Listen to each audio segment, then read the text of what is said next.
మనం ఈ గ్లాస్ని ముందు తోద్దాం, అప్పుడు ఈ గ్లాస్లో మంది ఎక్కువ అనుకుని దీన్ని తీసుకుంటాడు.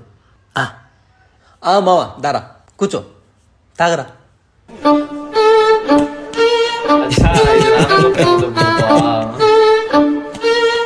1 సెకండ్. సిట్టింగ్లో ఎప్పుడు మీరే ఎందుకు ఎక్కువ తాగుతారు తెలుసా? ఎందుకంటే మీరు తాగుబోతులు 3 రకాల అంచనా వేస్తారు. కొత్తగా తాగేవాడు, తాగుబోతు, పచ్చి తాగుబోతు అంటే నాలాంటి వాడు. ముందుగా కొత్తగా తాగేవాడు. మీరు ఈ గ్లాస్ని ముందుకు తోశారు కాబట్టి తను ఆ గ్లాస్లో మంది ఎక్కువ ఉందనుకొని ఆ గ్లాస్ని పిక్ చేసుకుంటాడు. అప్పుడు ఈ గ్లాస్లో మంది ఎక్కువ ఉంటుంది. తర్వాత తాగుబోతు.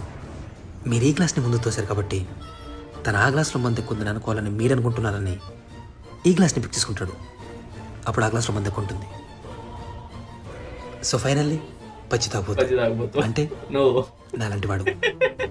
మీరు ఈ గ్లాస్ని ముందు తోశారు కాబట్టి తను ఈ గ్లాస్లో మంది ఎక్కువ ఉందని అనుకోవాలని మీరు అనుకుంటున్నారని, తను ఈ గ్లాస్ని పిక్ చేసుకుంటాడని మీరు అనుకుంటున్నారని తను అనుకొని ఈ గ్లాస్ని పిక్ చేసుకుంటాడు. అప్పుడు ఈ గ్లాస్లో మంది ఎక్కువ ఉంటుంది.